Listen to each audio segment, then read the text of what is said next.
2 నెలలు సరిపోలేదా? ఇంకా కాంట్రాక్టర్ రాలేదు, ముందరికి బిల్లు రాలేదని. ఎప్పుడైతే కాంట్రాక్టర్ మన హ్యాండ్ ఓవర్ చేసినాడో వర్కులు అన్ని అయిపోయినట్టే కదా. వర్కులు అయిపోతే త్వరలో ఏదో డేట్ డిసైడ్ చేయండి, గ్రాండ్ గా ఓపెనింగ్ పెట్టేసుకుంటాం. అది డిఎండబ్ల్యూ గారికి కూడా ఇన్ఫార్మ్ చేస్తాం.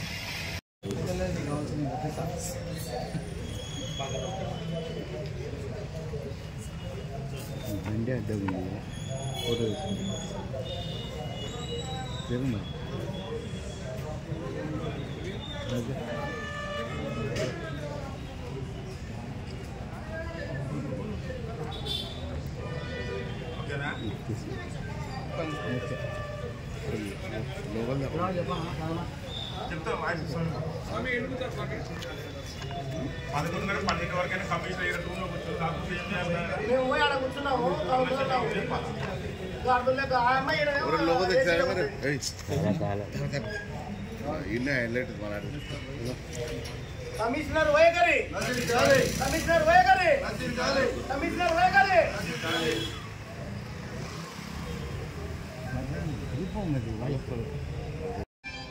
ప్రజలకు సమాధానం చెప్పాలా ఖచ్చితంగా. ఆయన అడుగుదామని ఎప్పుడు వచ్చినా కూడా ఆఫీస్లో ఎప్పుడు అందుబాటులో ఉన్నాడు. మామూలు పాలకవర్గ సభ్యులమై ఉండి మాకేమైనా అందుబాటులో లేకపోతే ఇంకా ప్రజలకు ఏం అందుబాటులో ఉంటాడు, ఏమనేది దీని మీద విచారించి పై అధికారులు కూడా దీని మీద చర్య తీసుకోవాల్సిందిగా కోరుతున్నాం. వీళ్ళు చేసే మన నదికొట్టు మున్సిపాలిటీ ముందుకు నడుస్తుందంటే కమిషనర్ గారు, ఏఈ గారు, డిఈ గారు, ముఖ్యంగా వాళ్ళు ముగ్గురు ఉంటే మన మున్సిపాలిటీ ఇక్కడ పనులు జరగాలన్నా ఏదైనా మనకు డెవలప్మెంట్ కావాలన్నా వాళ్ళతోనే ముందుకు జరగాలి. అట్లాంటి ప్రభుత్వ ఉద్యోగులే ఇప్పుడు డిఈ గారు ఉన్నారు. ఆ డిఈ గారు నెలకు ఒక వారం రోజులు కూడా ఆఫీస్కి రావటం లేదు. ఆయన అడిగేవారంటూ ఎవరు లేరు. ఇప్పుడు ఏదంటే పనుల మీద మేము కౌన్సిలర్లో వచ్చినా కూడా డిఈ గారు రావటం లేదండి, ఇంకా రాలేదు, ఆయన లేటుగా వస్తున్నారని చెప్తున్నారు. మామూలుగా ప్రతి ఒక్క ఉద్యోగికి ఎన్ని రోజులు లీవ్ ఉంటుంది, ఎన్ని రోజులు మామూలుగా మీరు వాళ్ళు ఆఫీస్ రావడానికి ఉంటుంది. మా కౌన్సిలర్లో వచ్చి మాకు పనులు జరగాలని మేము వస్తూ కూడా మాకే జరిగినప్పుడు మన సాధారణ ప్రజలు వస్తూ ఉంటారు. ఆయన విజిటింగ్ చేసేటివి ఉంటాయి, ప్రతి ఒక్కటి చూసుకునేటివి ఉంటాయి, కానీ వాళ్ళు ఇష్టానుసారంగా వాళ్ళు చేస్తూ ఉన్నారు. అట్లా ఉంటే మన మున్సిపాలిటీ ముందరికి జరిగే మనకు డెవలప్మెంట్కు ఎలా ముందుకు పోతుందని నేను ఆశిస్తున్నాను.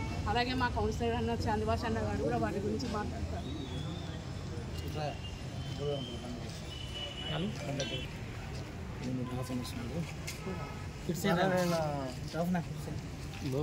విలేకరులకు అందరికీ నా నమస్కారం. ఏమైనా వర్కులు అనుకోండి, ఏమైనా అనుకోండి జరిగేది. ఆయన నెలలో 10 రోజులు కూడా రాడు. ఏమన్నా అడిగితే డిఈ గారు ఏమనంటే నేను ఆడిపోయినా ఈడిపోయినా అని చెప్పి సమాధానం చెప్తున్నారు. కాబట్టి మేము చెప్పేది ఏమంటే జీతం తీసుకుంటున్నాడు కదా, కనీసం వర్క్ చేయనీగా నెలలో 20 రోజులన్నా డ్యూటీకి రాకుంటే ఎట్లా 10 రోజులు వస్తాడు ఆయన. ఒకవేళ మనకు మీకు ప్రూఫ్ కావాలంటే కూడా సీసీ కెమెరాలు ఉన్నాయి మున్సిపాలిటీలో, చెక్ చేసుకుంటూ దీని మీద కొంచెం బాగా రాయమని చెప్పి మీకు మనం కౌన్సిలర్స్ అందరూ అటెండ్ అయిన గౌరవ కమిషనర్ గారు 11 నుంచి 12 వరకు ఎదురు చూసాము. ఎందుకు అని అంటే బీసీ అని చెప్తా ఉంది, కానీ అక్కడ BC general body meeting important కాబట్టి బీసీలో ఒక మెసేజ్ పెట్టేసి లేకపోతే సంబంధిత అధికారులు ఇంకొకరిని మున్సిపాలిటీ వాళ్ళని అధికారులను అక్కడ కూర్చోబెట్టుకొని రావచ్చు. కానీ అక్కడికి వస్తే క్వశ్చన్స్ చేస్తాము. 50,000 లోపల బిల్లులు అధికంగా దాదాపు 40-50 లక్షలు వసూలు చేసి లాస్ట్కు మా మున్సిపాలిటీ ఎట్లా తయారైందంటే డైలీ వేజెస్ కానీ ఆఫ్కాస్ వాళ్ళకి కానీ శాలరీస్ ఇవ్వలేని పరిస్థితికి ఏర్పడింది. గత 3-4 నెలల నుంచి జీతాలు ఇవ్వడం లేదు. అలాగే మాకు సంబంధించిన డిఈ మున్సిపల్ డిఈ షాదిఖానాకు 1,05 లక్షలు పెట్టి నిర్మించి 2 నెలలు కావస్తుండే హ్యాండ్ అవుట్ చేసింది. కానీ దాని ప్రజలకు ఎక్కడైనా ఉపయోగపడితే నందికొట్టు ప్రజలు ఎక్కడ బాగుపడతారనే మంచి ఉద్దేశంతో ఆయన ఇంతవరకు దాన్ని ఓపెనింగ్ చేయడం కానీ మా దృష్టికి తేకపోవడం కానీ ఎంతో బాధాకర విషయము. ఇలాంటి అధికారులు ఈ నందికొట్కూరులో ఇలాంటి అధికారులు ఏనాడు చూడలేదు.